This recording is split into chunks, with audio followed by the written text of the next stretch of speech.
Dawn was barely breaking, the first hints of light creeping through the dormitory windows when Ren carefully extracted a small package from his bag. The early morning silence was broken only by his roommate's soft breathing and the distant calls of morning birds. While his companions slept peacefully, unaware of what was to come, he measured out a precise amount of black powder, deep earth that he had been discreetly collecting at the limit of the permitted zone. The powder seemed to absorb even the weak pre-dawn light, appearing more like a void than a substance. It was a rare and difficult material to find, earth that had managed to absorb mana without transferring it to nearby crystal deposits. At the depths they were allowed to reach, it was truly challenging to locate.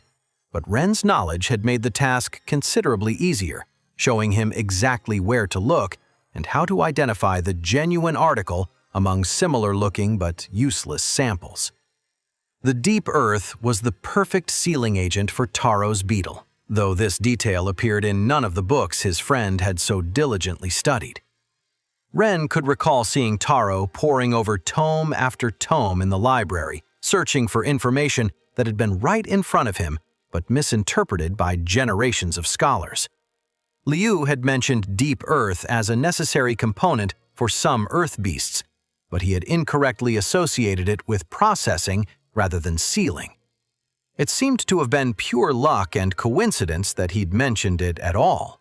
He could have perhaps used Liu's argument to make it easier for Taro to accept, but he knew Taro read several books about his beast. Therefore, to avoid further discussions and potential interference, Ren had decided to keep this step secret. The fewer questions asked about his methods at this stage, the better.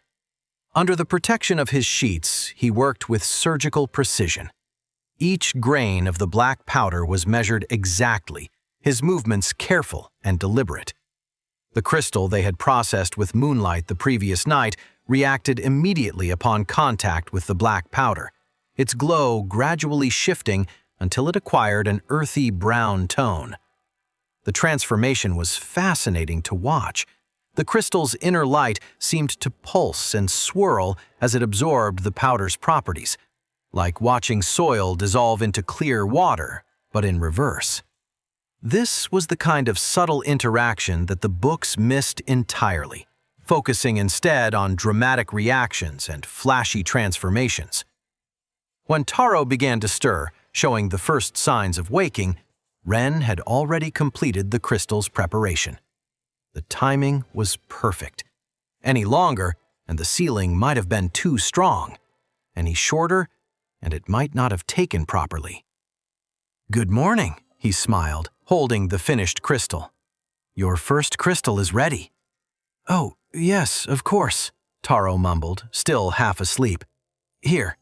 Ren extended the glowing crystal to a barely awake Taro, who accepted it with sleep-heavy hands. Still drowsy and trusting, Taro took the crystal without examining its brown glow too closely. After all, he had decided to put his faith in his friend. With a yawn, he activated the absorption process. For a moment, nothing happened. The room remained still, the early morning light casting long shadows across the floor.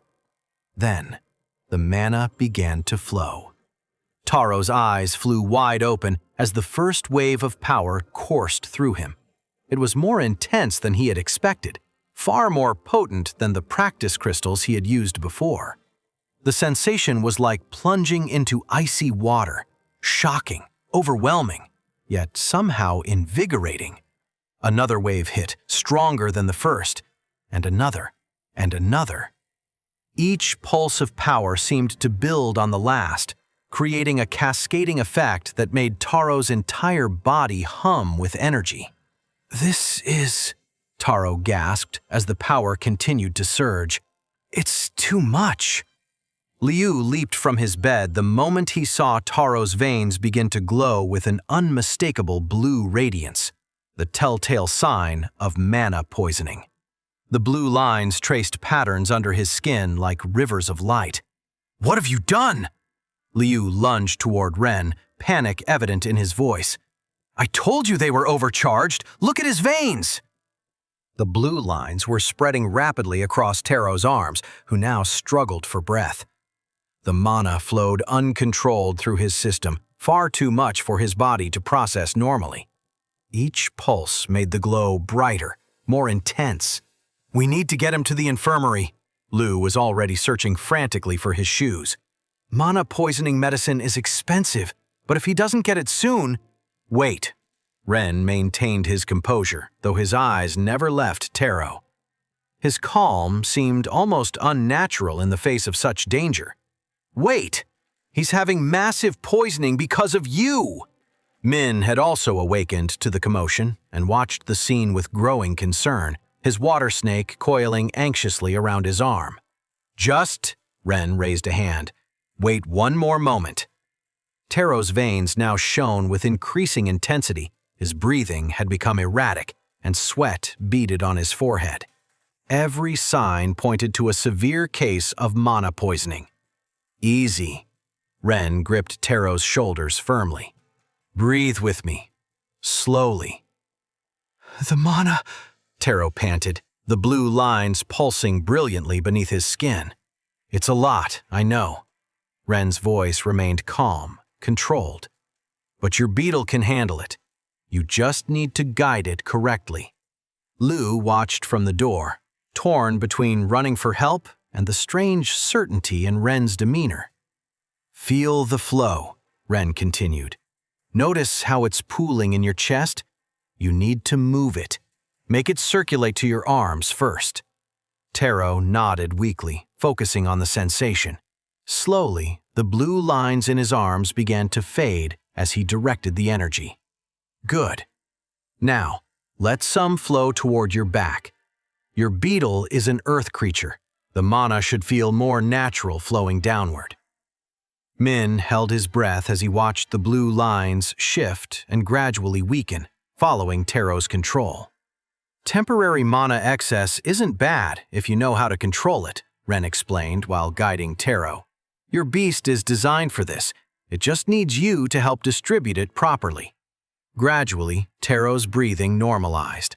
The blue lines almost completely vanished, leaving only a faint glow under his skin that looked more healthy than dangerous. "How do you feel?" Ren asked after several minutes. "It's different." Taro flexed his fingers, surprised. "I feel stronger, more connected to my beetle. Is this normal?" "It's how it should be," Ren smiled, finally releasing his shoulders. "Traditional crystals have less mana to avoid poisoning, but your beetle can handle more to shorten the period by much, as long as you guide it correctly." Lou had approached again, his expression split between amazement and skepticism. "How did you know it would work?" "Because I know beasts better than the books suggest," Ren replied simply. "And this is only the first day." Taro stood up, experimenting with his new sensation of power. Not only had he survived the apparent poisoning, he felt better than ever. The first crystal had worked exactly as Ren had planned. 99 more, and the beetle's evolution would be undeniable. Wait, that's not the end. You've just had a free taste. Now get the full story on the Pocket FM app, link in description. Check out our next video and playlist, and don't forget to like, share, and subscribe.